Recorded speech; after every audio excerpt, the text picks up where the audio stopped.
আমি আমার কাকিমার কাছেই মানুষ হয়েছি। কারণ আমার কাকিমার বিয়ের ঠিক ১ মাস পর আমার জন্ম হয়। তাই জন্য কাকিমা আমাকে পুরোপুরি নিজের সন্তানের মতো করেই মানুষ করেছে। আমার মাও বেশ আমাকে কাকিমার হাতে রেখে অন্যান্য কাজকর্ম করে যেত। কাকিমা যে কাজকর্ম করত না তা কিন্তু নয়।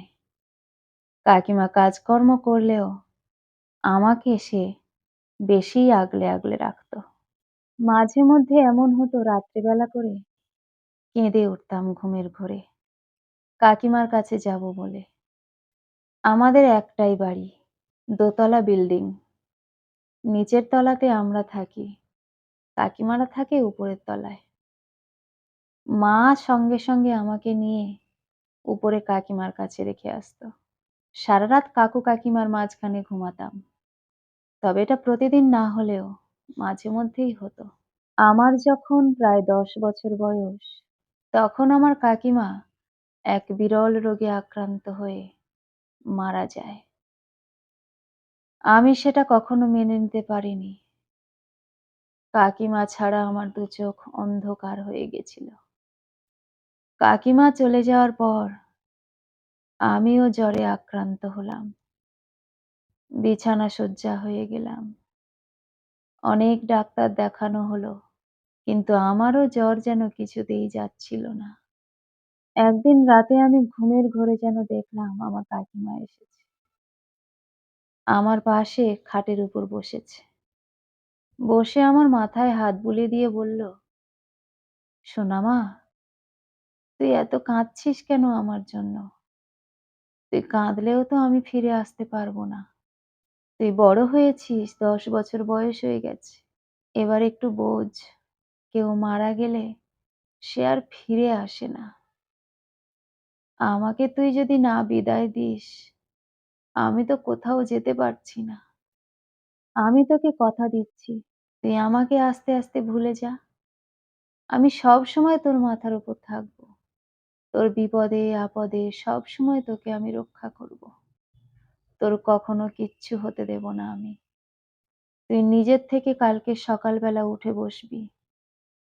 সব জ্বর উধাও হয়ে যাবে।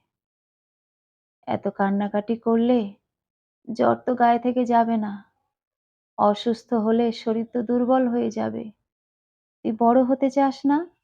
অনেক বড় মানুষ হবি তো।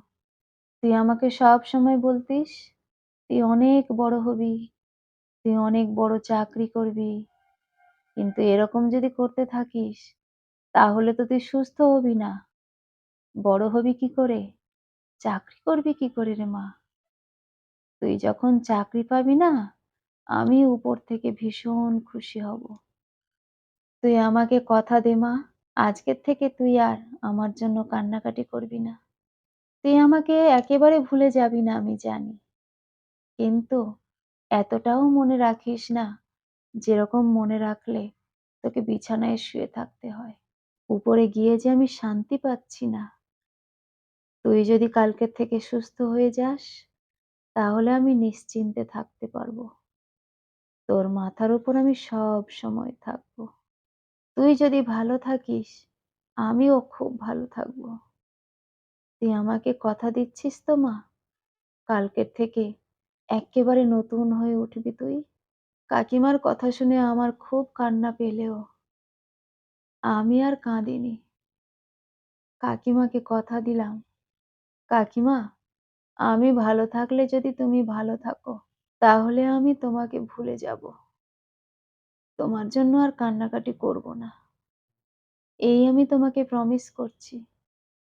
আমি ভালো করে পড়াশোনা করব। আমি বড় হব। তুমি দেখো, তোমাকে যে কথা দিয়েছি সেটা আমি ঠিক রাখবো।"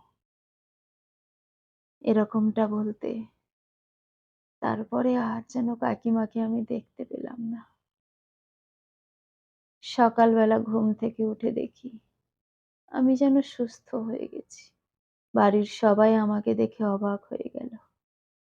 আমাকে সুস্থ অবস্থায় পেয়ে তারা ভীষণ খুশি হলো। আমি বললাম, "আমি আর কাকিমার কথা ভাববো না মা।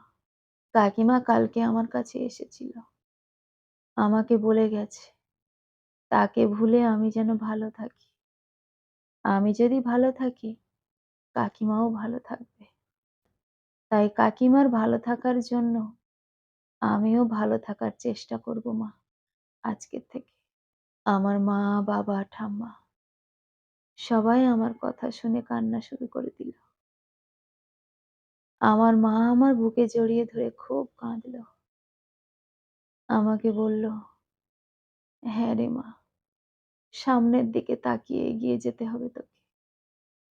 যা চলে গেছে তার কখনো ফিরে আসে না।"